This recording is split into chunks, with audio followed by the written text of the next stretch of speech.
السلام علیکم ورحمۃ اللہ وبرکاتہ۔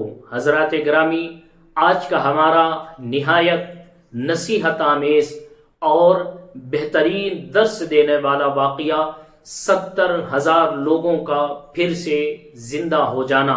یہ واقعہ قرآن کریم میں پارہ نمبر 2 سورہ بقرہ میں موجود ہے۔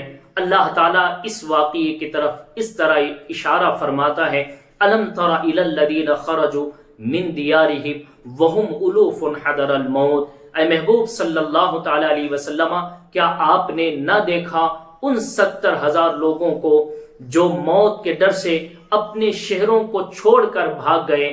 پھر اللہ نے ان سے ارشاد فرمایا: موتو، مر جاؤ۔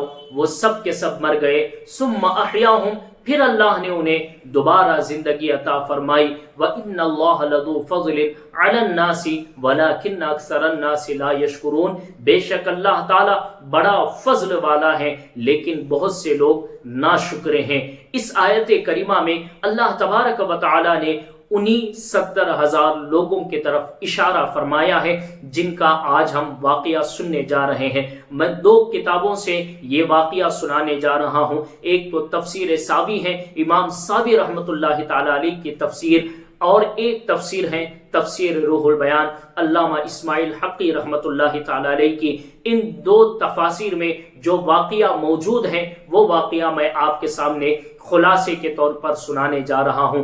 یہ قوم تھی حضرت حزقیل علیہ السلام کی۔ حضرت حزقیل علیہ السلام کون ہیں؟ امام ساوی رحمۃ اللہ تعالی علیہ فرماتے ہیں حضرت حزقیل علیہ السلام حضرت موسیٰ علیہ السلام کے تیسرے خلیفہ تھے۔ حضرت حزقیل علیہ السلام کے 2 لقب ہیں۔ ایک ہے ابن العجوز، بوڑھیا کے بیٹے، اس لیے یہ لقب سے آپ کو اس لقب سے یاد کیا جاتا ہے کہ آپ کی ولادت اس وقت ہوئی جب آپ کی والدہ بوڑھی ہو چکی تھی۔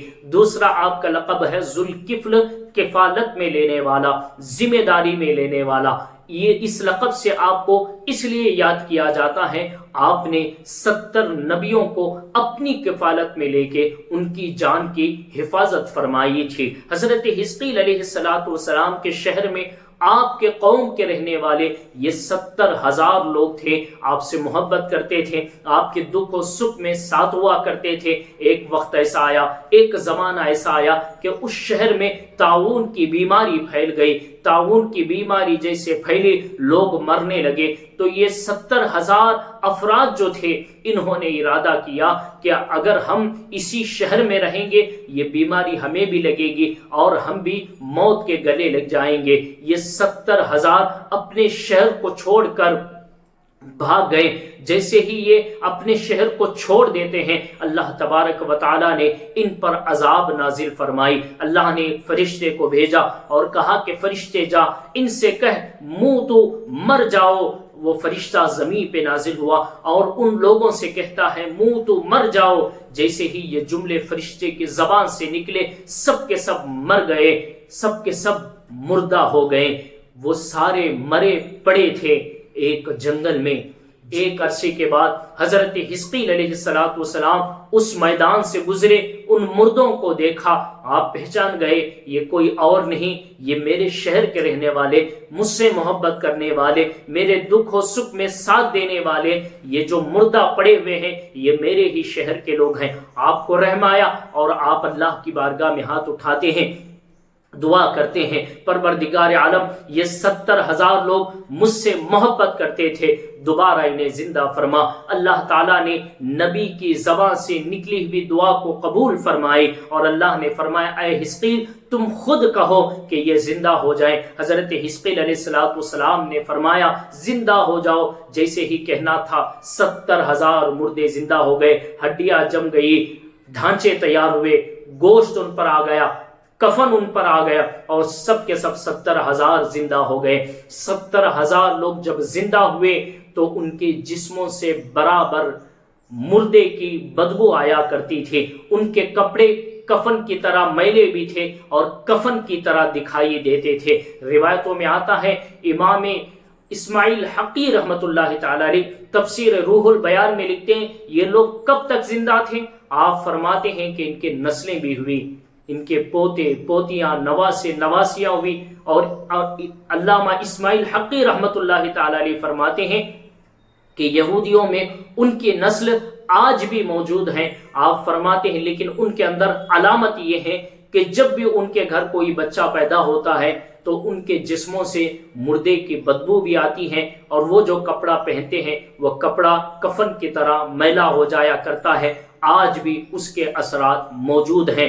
دیکھیے یہ واقعہ اللہ تبارک و تعالیٰ نے قرآن پاک میں ذکر فرمایا ہے، اور اس واقعے کے ذریعے اللہ تبارک و تعالیٰ ہمیں پیغام دے رہا ہے، درس دے رہا ہے کہ اے لوگوں، موت کے ڈر سے نہ بھاگو، کیونکہ اگر تمہارے مقدر میں، تمہاری تقدیر میں، تمہاری قسمت میں موت آنی ہے، تم جہاں بھی چھپ جاؤ لیکن موت آ کے رہے گی۔ اگر تمہیں موت نہیں آنی ہے، ہزاروں بیماروں کے بیچ پڑے رہو لیکن موت نہیں آئے گی۔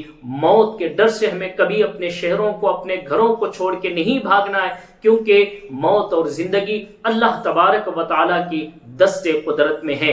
ایک نصیحت اس واقعے سے ہمیں یہ ملتی ہے کہ ہمیں ہمیشہ اللہ تعالیٰ پر یقین اور اللہ تعالیٰ پر توکل چاہیے۔ دیکھیے اس واقعے سے بڑی نصیحت والی بات یہ ہے، اللہ نے جہاں ان کے مردہ ہونے کا ذکر فرمایا تو فرمایا فقال لهم اللہ موتوا، تم سب کے سب مر جاؤ، اللہ نے کہا۔ لیکن جب زندہ کرنے کی باری آئی اللہ نے فرمایا ثم احیاہم، پھر انہیں اللہ نے زندگی عطا فرمائی۔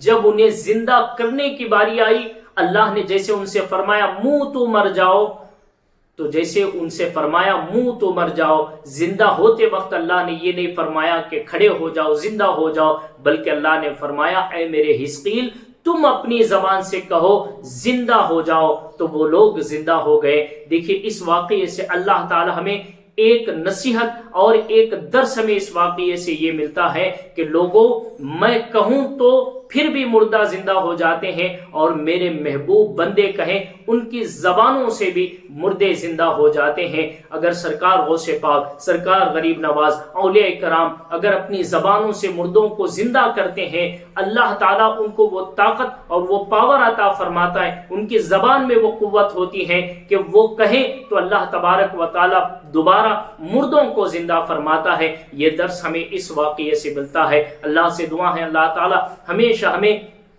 انبیاء کرام کے تعلق سے اچھے عقائد رکھنے، سچے عقائد رکھنے کی توفیق عطا فرمائے۔